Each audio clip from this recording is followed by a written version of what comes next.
Садыр Жапаров менен Камчыбек Кыдышаевдин Жапаров Ташиевке, эгерде сен президент болсоң, элди кысып кыйнап, кандайдыр бир ызычуу болуп кетиши күтүлбөйт. элдин арасында аны колдогон калың катмар бар. Ой пикирлерге кабылдыңыз, сөздөргө кабылдыңыз. Демек тартылып калган, мага кыйын болду. Сизге ушул нерсе керек беле? Манасты кыргыз аткарса, бул кыргыздын киносу болот, дүйнөгө чыга албайт. Күтүүсүз конфликттерине 1,5 жылда төңкөрүшкө алып барасың. негативдүү, терс ой пикирлерге кабылдыңыз. Спектакль видео болуп, кино сыяктуу турат, демек тартылып калган. Саламатсыздарбы, урматтуу менин көрөрмандарым. Сиздер менен студияда Шархан Айдарова. Бүгүн бизде конокто белгилүү жазуучу, продюсер, сценарист Төлөбеков Өмүрзак Жолдошевич болмокчу.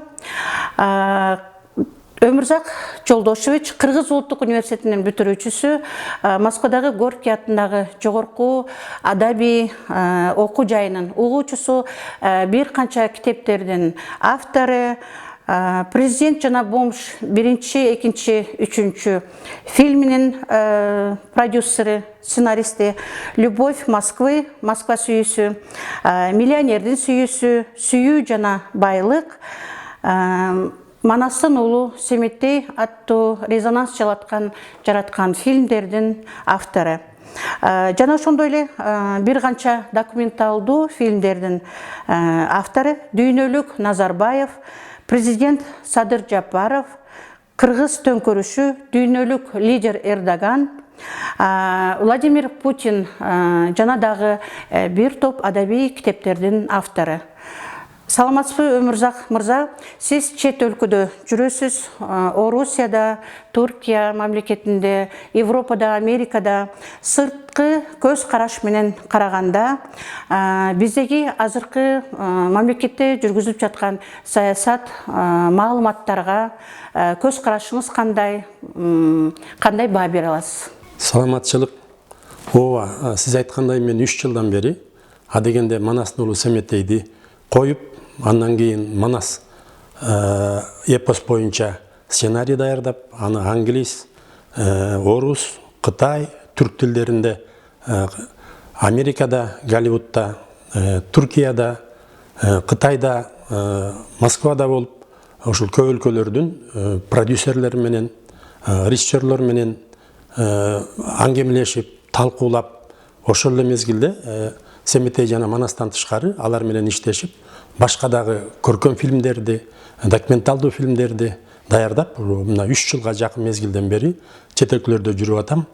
Мен ал жерде чет өлкөлөрдө жаран эле киночулар эмес, маданий коомдук ишмерлер менен, саясатчылар менен, алтыюл атайын кызматтын өкүлдөрү менен да сүйлөшүүгө туура келип атты.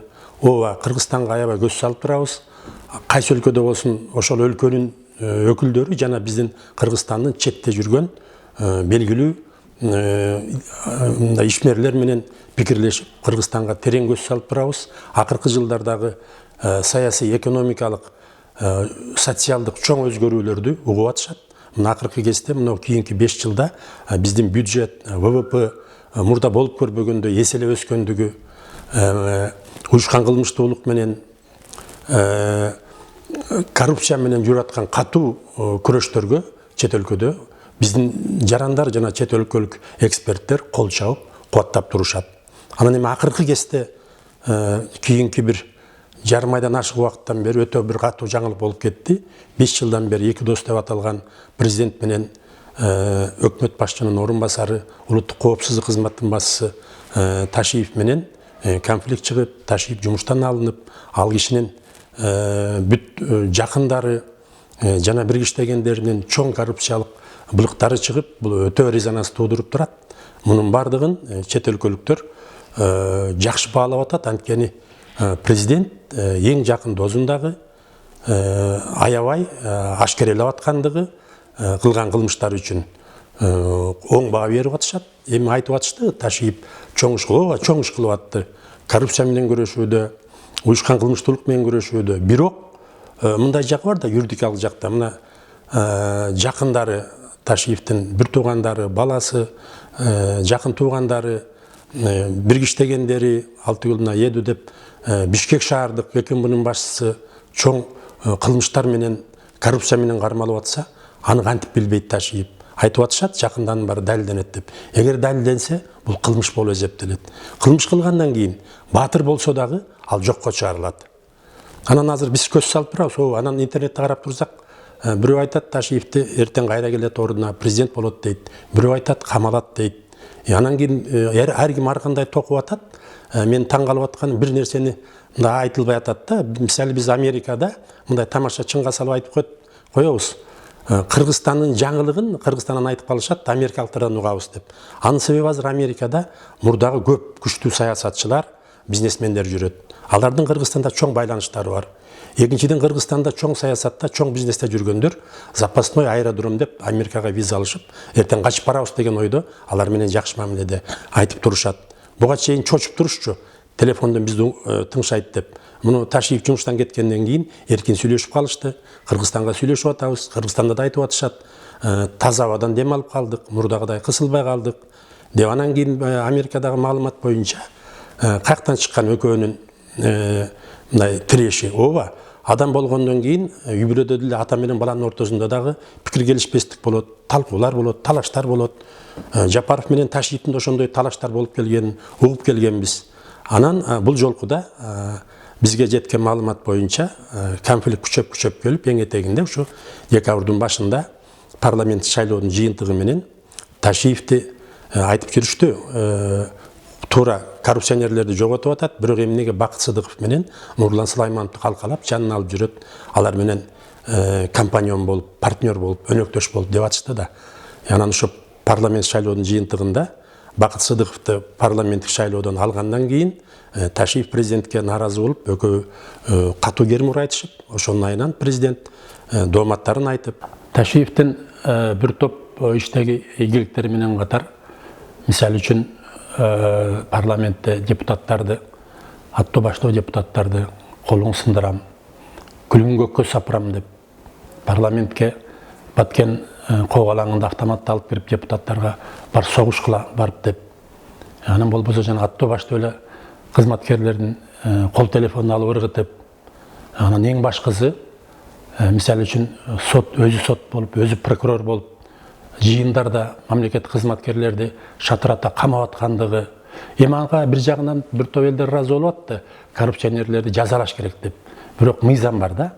Экинчиден өтө эле катуу болуп кеткени, ушундай анан кийин жанагы коррупциялык элементтер уже ошондо жаңы башталып, мисалы жана айтып атпайбы президент, сен Бакыт Сыдыковго окшогон коррупционерлер менен ошолорду коргоп атасың деп ушундай нааразылыктарды айтып келип, конфликт катуулап, анан сөз немеге жетет, буга чейин элдин баары айтып жүрдү. Эки дос баягы Путин менен Медведевке окшоп, бийликке кезектешип бийлейт дегенге ошондо Жапаров айтыптыр дейт. Сенин мындай окуялардан кийин сен Кыргызстанды чет өлкөгө, дүйнөдөгү мындай акыл эстүү, интеллектуалдуу катмарга жаман көрсөтүп атасың. Эгер сен президент болсоң, элди кыйнап, кызып, камап, бизнесмендерди коркутуп, анста качып жүрөт көп бизнесмендер чет өлкөдө. Сенин катуу бийлигиңен улам, кысымыңан улам. Анда сен сооронбай 3 жыл турса бийликте, 1,5 жылга жетпей Кыргызстанда элди кыйнап, кыргыз эл анын баарына чыдай албайт. 1,5 жылдан кийин көңтөрүлүш кылып, төңкөрүш кылып, сени да камап, сен алып келген мени да камайт. Ошон үчүн мен сени ойлондум. Менден кийин сен президент болууга ылайыксызсың дегенден кийин арине биринчи ойлосо керек, эми ушундай катуу уруш талаштар болот деп. Анан бир топ убакыт өтүп, жаңы жылдан кийинби, болжол анан кийин кайрада маселе козгоп айтат экен президентке, ошо Бакыт Сыдыков мейлем депутат болбой калды, бир чоң кызматка, министрби, аэропортко директор бул сыяктуу бир кызматка койсок дегенде баягы конфликт кайрадан кайталанат да. Ошондон кийин анан кийин Камчыкенин командасы андай болсо бизге бийлик жок экен. Анда бийликти биз күч менен алышыбыз керек деп жанагы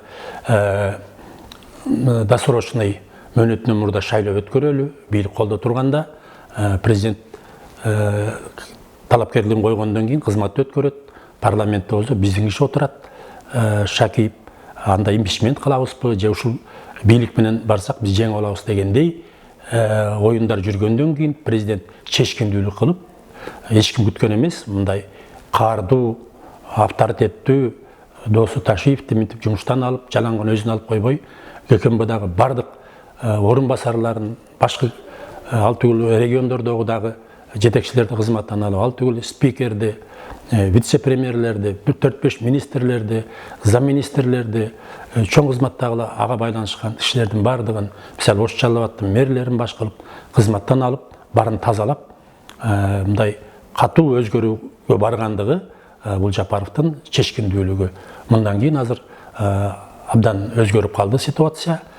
Бул дагы бир жолу чечкиндүүлүктү көрсөттү бу жерде өз убагында Жапаров. Садыр Жапаров жана Камчыбек Кыдыршаевдин саясий тандеми бизге ушунчалык идеалдуу бийлик, идеалдуу өнүгүүгө бара жаткандай, жана жүрөктө кандайдыр бир тынчтыктын белгиси катары көпчүлүк кабыл алып баштаган. Акыркы болуп аткан маалыматтарга байланыштуу көпчүлүктүн жүрөгү ооруду болуп өткөн окуяларга сиз сырттан караган эксперт катары кийинки саясий тактика дейбизби, саясий оюн дейбизби, мындан аркы жолу кандай болушу мүмкүн? Кыдыршаев кайра кайрылып келеби, келбейби? Садыр Жапаров кандай шагтарга барышы мүмкүн? Ошол жөнүндө айтып кете аласызбы? Ооба, 5 жыл ичинде Ташиев Кыргызстанда көп жумуштарды жазады.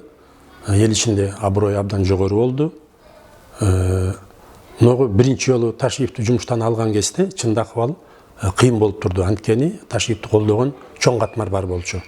Ошолор каршы чыгып, ар кандай чаң тополоң болуп кетеби деген кооптонуу болуп турду. Бирок андан бери бир топ мезгил өтүп, бир топ күн өтүп, Ташиевдин жана анын командасынын, жакындарынын коррупциялык чоң айыптары ашкереленгенден кийин баягы Ташиевке болгон калың катмардын сүйүүсү басаңдап, менимче астыда андай чаң тополоң күтүлбөйт, баары эле тынч болот. Кудай буйруса азыркы бийликтин Жапаровдун саясаты туура жолдо. Биз сүйлөшүп атабыз күнүгө Кыргызстан менен, четтеги эксперттер менен. Менимче астыда эч кандай чаң тополоң күтүлбөйт. Эми шайлоого 10 ай мезгил калды, президенттик шайлоого. Ал эми гонка андан 2-3 ай мурда башталса, бир жарым жылдан өтүп, президенттик шайлоо болгону жатат. Менимче эч кандай бир чаң тополоң, революция деген күтүлбөйт. Өмүрзак ага, сиз мындан бир канча жыл мурун Манастын уулу Семетей фильм тарткансыз. Ошол убакта бир топ өлкөдө резонанс болгон, колдогондор да болгон, бирок көбүнчө терс комментарийлерди калтырып, жана каршы чыккандар да көп болгон. Сиз ошого карабай, ошол фильмди тарткансыз. Фильмди сындап, спектакль болуп калыптыр деп чыккандар да болгон. Ошондон кийин ал фильмди көрсөтүүдөн сиз убактылуу баш тарткансыз. Азыркы абалы кандай ал фильмден? Жана дагы Манас тууралуу. Манасты мен Кыргызстанда Манас фильм тартам деп айткансыз. Манас негизи оор тема. Кыргыздын руханий байлыгы, дүйнө таанымы, ыйык мурасы катары билебиз. Эгер ошол Манас фильми жетиштүү деңгээлде тартылбай калса, фильмдин деңгээлин түшүрүп, руханий байлыктын деңгээлин түшүрүп, наркын түшүрүп коюу коркунучу бар. Сиз ошого карабай, мен бул фильмди Голливудтан тартып чыгарам деп айткан сөзүңүз бар эле. Азыркы учурда Манастын уулу Семетей фильминин жана Манас фильм келечеги кандай өйдөсүз? Биз 21-22 Манастын уулу Семетей көркөм фильм тарттык. Сындар көп болду. Арине колдоолор да болду. Сын негизинен эки мындай кардиналдуу сын болду да. Бирөөсү айтып атты, Манастын Семетейди кино кылбаш керек, бул улуу ыйык тема деп. Анан мен жооп берип аттым. Көп жылдан бери, 80-жылдардан бери эле Манастын уулу Семетей, Айкөл Манас Кыргыз драма театрында, Ош театрында жана Өзбекстанда, Кытайда спектакльдер коюлуп келди. Опера, балет коюлуп келди.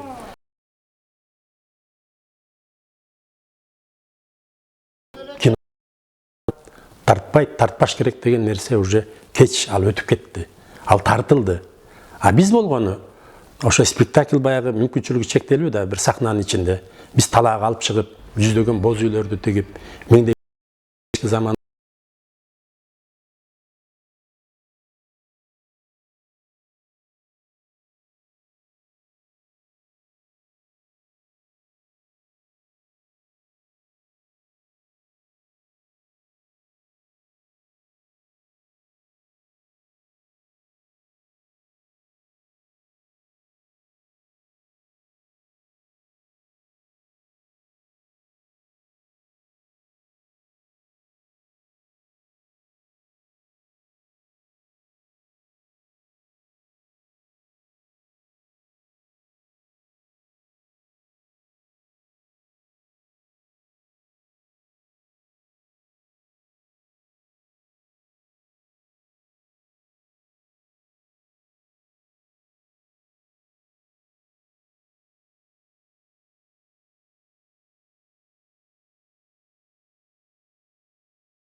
жооп бергенге убакыт да жок, кереги да жок. Бирок бир 2-3 мындай орчундуу суроолор болуп атты да, минтип атышты. Манас эмнеге Бред Питт же Момо аткарат деп. Биз эми мындай сунуш кылганбыз да. Биз талкуулап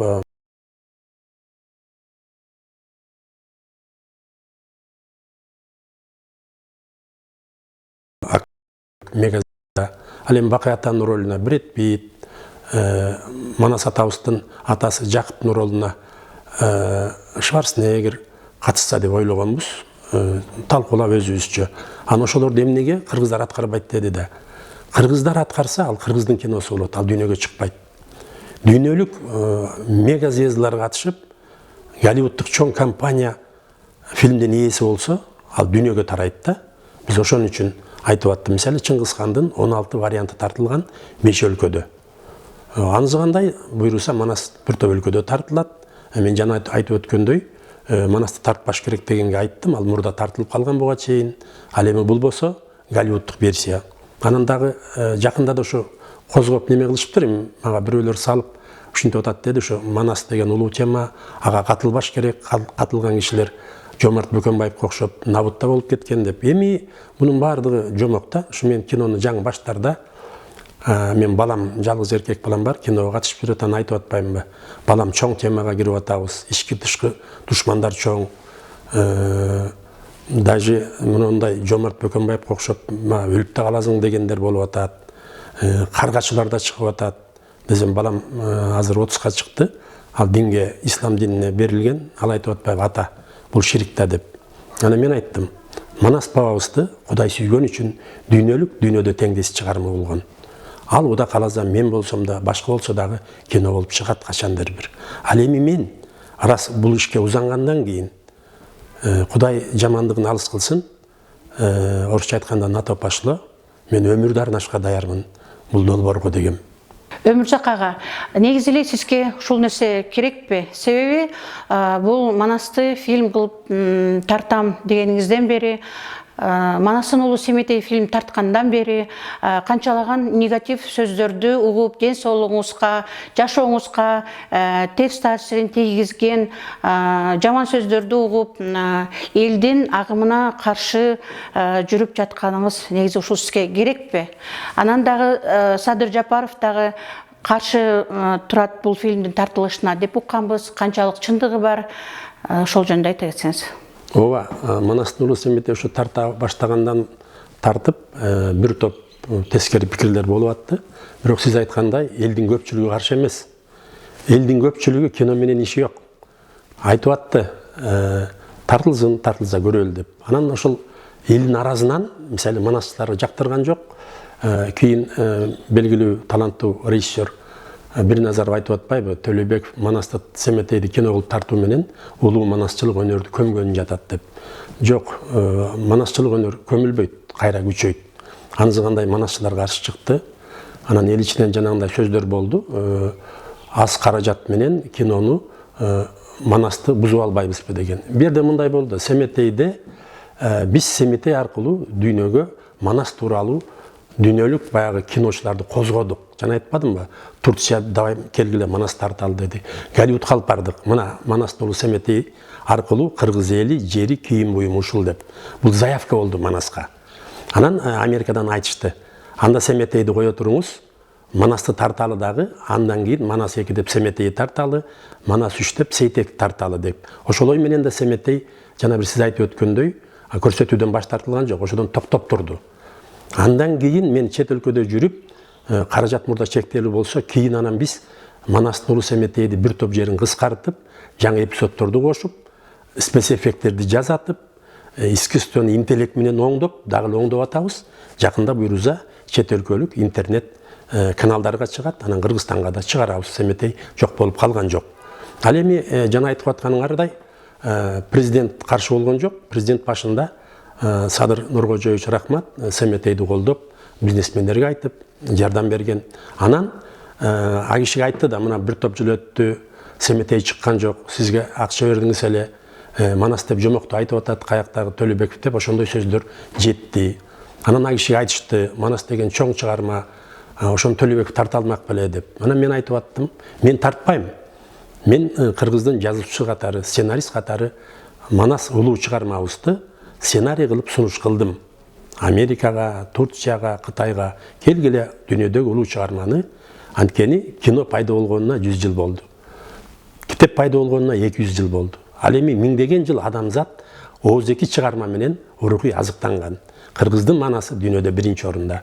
Экинчи орундагы Индиан Махабхаратасы манас чыгармабыздан 5 эсе кичине. Ал эми үчүнчү орундагы Одиссей менен Илиада гректердин 10 чакты эсе кичинекей. Демек, таң калды дүйнөдө. Бул жалаң кыргыздын эмес, дүйнөлүк адамзаттын улуу мурасы. Ошону чыгарма кылабыз деп умтулдук. Ооба, жана сиз айткандай, мага кыйынчылыктар болду. Ушу Семетей чыккандан кийин, Манас тартам дегенден кийин, анча-мынча тескери күчтөр, кыргыздын ичиндеги кыргыз эмес күчтөр каргап шилеп, мен да адаммын, мындай оор тийип атты. Ал түгүл нервтенип, мына жерде бир жара бар эле, ырбап кетти дагы, ооруп, сыздап, докторго барсам рак дешти. А мен айттым, канча айлык өмүрүм калды. Деп анан агынча мен 60-тан ашып калган кишимин, пайгамбар жашына келип, өлүмдөн деле корккон жокмун. Анан кыздарыма салдым эле, эми десем анан кыздарым интернеттен карап айтты. Булар айткан диагноз бул Европада, Америкада рак дегенге кирбейт экен. Биздин Эсенгиде гана рак деп калыптыр.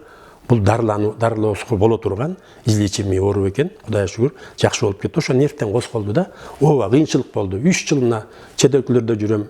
Америкага 7 жол учтум. Ар жолкуда 1 айдан жүрөм. Жаңы Нью-Йоркко барып түшкөндө $220 гостиницага жатып аттым. $180 Лос-Анджелесте жатып аттым. Кийин кыргыз балдар жардам берип атышты. Бирок 3 жылдын 2,5 жылы жалаң гостиницаларда жашап аттым. Канча каражат кетти. Тияк учуп, бияк учуп, ар кимдерге жолугуп, чыгармаларды котортуп, карызга батып, кыйналып турган кез болду. Кээде айтып калат, абдан арыктап кетипсиң го деп айтам. Чыңгыз Айтматов айткан, жаңы чыгарма жазыш өлүп тирилгенге бар деп. Мен айтам, бул чоң нерсеге умтулуп алып, кыйынчылык болду. Мен бала кезимде айтчумун, чоң нерсеге, чоң бакытка жетиш оңой болсо, элдин баары бактылуу болуп алмак. Кыйынчылык менен бүт күчтү жумшап, ошого жетишет экен. Жанагы айтылат эмес бырларда, кыргызды дүйнөгө чыгарыш үчүн далай кыргыздын жигиттерин чашы агарат деп. Чашы да агарат, арыктайт дагы, кыйналат дагы, карызга да батат дагы, бирок ошентип Кудай кааласа жетебиз деп ойлойм. Кудай колдогон үчүн мен бул чыгармага умтулуп атам. Кино, искусство, соц тармактар азыркы мезгилдин эң күчтүү идеологиялык курал болуп эсептелинет.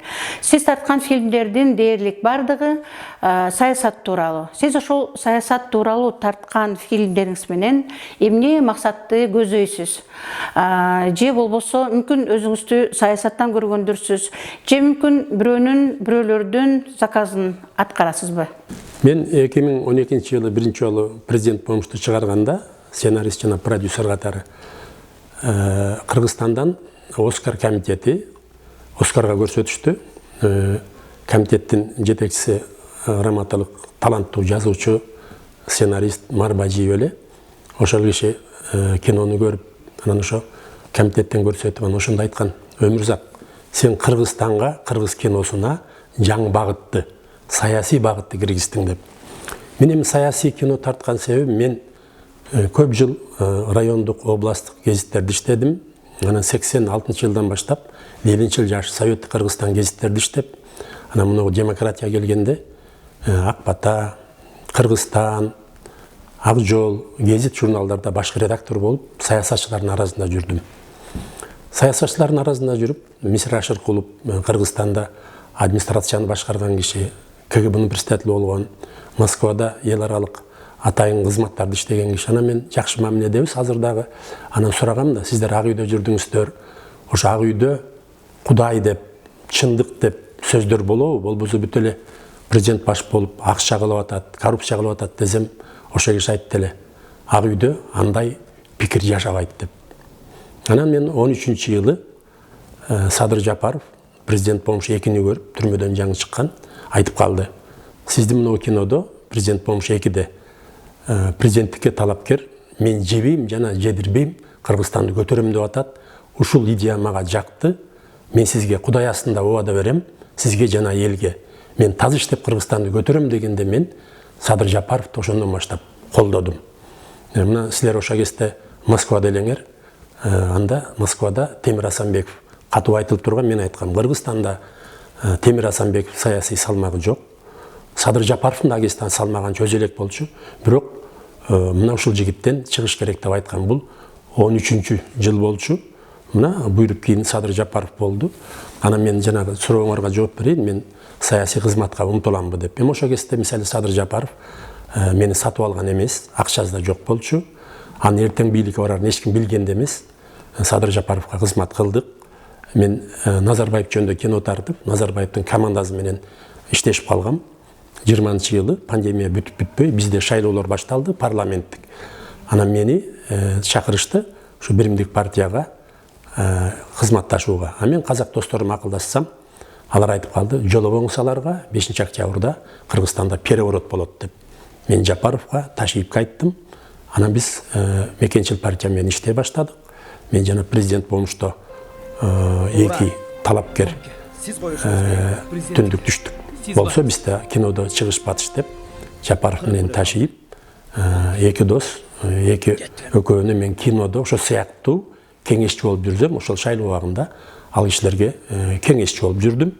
Анан кийин Жапаровдор бийликке келгенде мекенчил партиядан Жапаровду колдоо фонддун председатели болуп жүргөн Орозбек Алымжанов баш болгон көрүнүктүү мекенчилер келип айтты, сунуш кылыш калалы президентке сиз же гос секретарь, же министр, маданият министри, же президентке кеңешчи болуп мамлекеттик кызматка барбайсызбы деп. Мен айттым, жок, мен мамлекеттик кызматка барбайм. Мен кино тартып жүргөм, Семетейди тартсам, Манасты дүйнөгө чыгарсам, ошол жактан мен чоңураак кызмат кылам деп. Ага чейин мен 15-16 жылдары Назарбаев тууралуу фильм тартып, Нураке ыраазы болуп, Бекболот Телеухан кайрат сатып алды. Эниси экөө фильмди көрсөтсө Нураке айткан экен, бул жигитке рахмат айтып, ыраазы кылып койгула деп. Аны эми агесте түшүнүк бар да, кызматтагыларды ыраазы кылыш үчүн кызмат бериш керек. Ал учурда Атамбаев менен Назарбаев жакшы болчу. Айтты, маданият министрликке айтпайлыбы сизди деп. Мен айттым, жок дедим. Эмнеге дейт. Мен маданият министри болуп барайын. Маданият министрлигинде силердин Казакстанга окшогон миллиарддаган доллар бюджет жок. Бир чоң иш жасоо мүмкүнчүлүк жок чоң иш жасоого. Экинчиден, чыгармачылыкта бүт жерде көпчүлүк адамдар мындай айтканда халтурщик болот. Алардын баары наам бер деп келет. Ошентип 1 жыл өтөт, 2 жыл өтөт, анан айтат, душмандар көбөйөт, наам бербей койду, ичи тар экен дейт. Эч чоң иш кыла албасаң, мына эмнени кылды дейт. Анан көрө эркин чыгармачылыкта жүргөнүм жакшы. Мен 2010-жылы ошо революциялардын астында Бакиев бийлигинде Ак жол гезитинде башкы редактор, Ак жол партиянын пресс-секретары болгом. Бакиевтер кеткенден кийин биз абдан мындай немеде калдык, куугунтукта. Ошондон мен ойлогом, экинчи мамлекеттик кызматка барбайм деп. Ал деле мамлекеттик кызмат эмес болчу. Анан күнгө жакын жүрбөш керек, күйүп каласың деген сөз бар да. Чыгармачылыкпы, чыгармачылык менен жүрүш керек. Мен Совет Кыргызстанда иштеп жүргөндө илгери эле ушу 90-жылдар болуш керек. Ушу Ак үйгө сунуш кылышкан. Жок, мен чыгармачылык менен беттеп алгам. Андан кийин бир топ кызматтарга сунуштар болгон. Мен кызматка барган жокмун. Мен чыгармачылыктын артынан жүрөм. Чыгармачылык менен буйруса жалаң чыгармачылыктын өзү да чоң нерсе. Мисалы мен мына айтып атпайм, ошо Манасты чыгарзак деп. Анан жана мен айтып калганым 3 жылдан бери Кыргызстандан четте жүргөнүм. Кыргызстанда бир топ баягы көрө албагандарбы, душмандарбы, Манасты тартырбаш керек деп аргандай органдарга чейин кайрылышты. Жана азыр динчилер соттошуп жүрбөйбү? Бул эми уголовный кылмыш эмес. Ошондой да тоскоолдор болбосун деген ой болду. Бирок азыр эми Манасты мен өткөрүп койдум. Азыр финансирование болот. Азыр эми мен болсом дагы менсиз деле уже Голливуд бул кинону тартат. Мен сценарист катары жумушумду жазадым. Голливудтан продюсер болот. Мен экинчи продюсер ба Кыргызстандан кыргыз кийимдерин, буюмдарын көрсөтүүчү, уюштуруучу катары болуп калам да. Сиздин айланаңыздагы адамдардын айтуусу боюнча жашоодо, саясатта аналитикалык кандайдыр бир көз караштарыңыз, аналитикалык алдын ала жүргүзгөн маалыматтарыңыз, сөздөрүңүз дал келип калган учурлар көп болот экен. Жана ошондой эле сиз тарткан Президент жана бомж фильминде сиз азыркы саясий абалды кандайдыр бир деңгээлде ошол мезгилде эле чагылдырып кеткен деп айтышат. Ошол жөнүндө кыскача айта кетсеңиз, бул сиздин интуицияңызбы же мүмкүн сиз аналитиканы туура жүргүзүү жөндөмүңүз күчтүүбү? Ушу президент бомж чыкканда көп кызыктар болду. А дегенде мисалы мага чоң эле кызматта жүргөн адамдарды алып депутаттар экөө айтып атпайбы, мелдешип атабыз, президенттин ролун прототип, бирөө акайып дейт, бирөө бакиев дейт. А мен айткам, бул жалпылаштырган образ деп. Андан кийин мына президент бомж 2-3 чыккандан кийин айтышты. Асхат Сулайманов аткарды президенттин ролун. Мурда бензин сатып жүрүп, кийин түрмөгө отуруп чыгып президент болду. Садыр Жапаров прототип, сиз ошондой эле айткан экенсиз деп.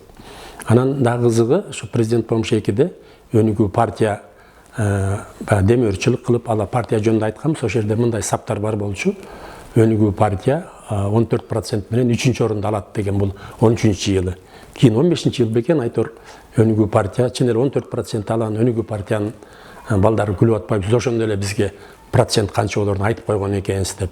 Анан дагы бир айтып атышты, президент бомж 3-тө президент баягы маска тагынып чыгып атат да. Бул 17-жыл тартылган кино болчу. 18-жылы.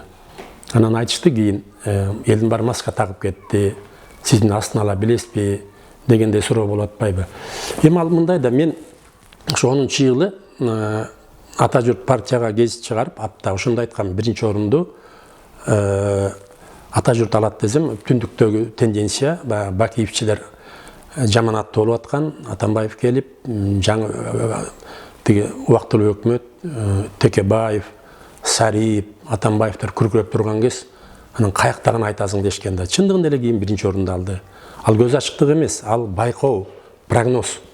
Өткөндө бул бийликте жакшы кызматта жүргөн Кудурет Тайшабаров айтып атпайбы, Явангую Ташиев президент болот, Борборду Жалал Абадка көчүрөт деп. Ооба, ошол кезде саясий аба-ырай ошондой болуп турган. Азыр мына астын үстүн болуп алмашып кетти. Аңызгандай саясатта аналитика кайка баратканын байкагандар байкап айтып турат. Саясий кинодо деле ошондой да. Мен алардын баарын мен көз ачыктык кылган эмесмин. Мен өзүм оюмдагыны жазгам. Анткени адам турмушта жалаң Кыргызстанда эмес, дүйнөдө көп болот. Мисалы үчүн кинодо бирдеме айтылса, кийин турмушта туура келип калган. Бул аналитика.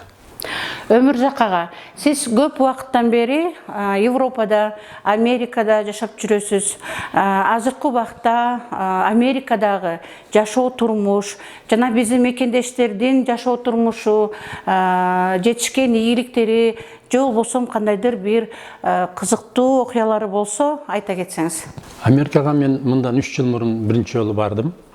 Нью-Йорктогу кыргыздар диаспоранын активисти Урманбетов Жыргал деген жигит тозуп алып, үйүнө алып барды.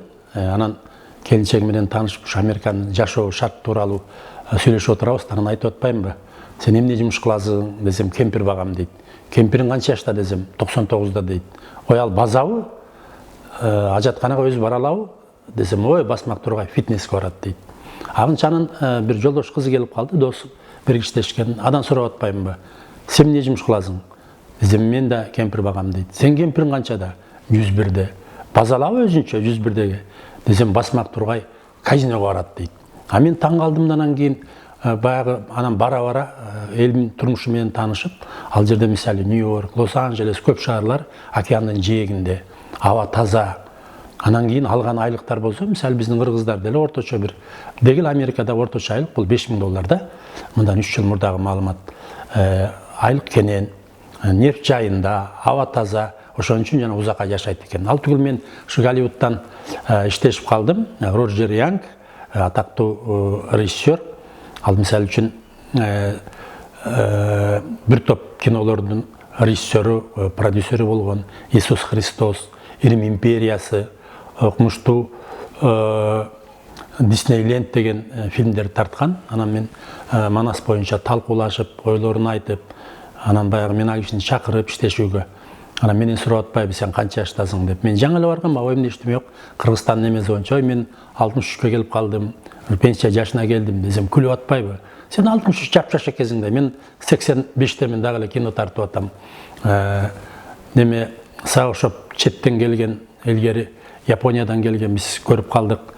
Курасава 93 жашқа чейін кино тартқан. Деушен тоттыған, демек бұл Америкадағы жашауының жоғырқы айлықтардың өйді екендігі, жашауының өйденкі деңгелді екендігі, біздің қырғыз балдар қыстарыбыздан 1-2 жыл мұрын 50 мыңден 100 мыңға чейін іштеп атыштелі, алар Қырғызстанды көтеріп, тапқаннан жарымыздың өздері жұмыс жаса жарымыздың Қырғызстанға салып, экономиканы көтергенге чоң үлес қосып аттелі.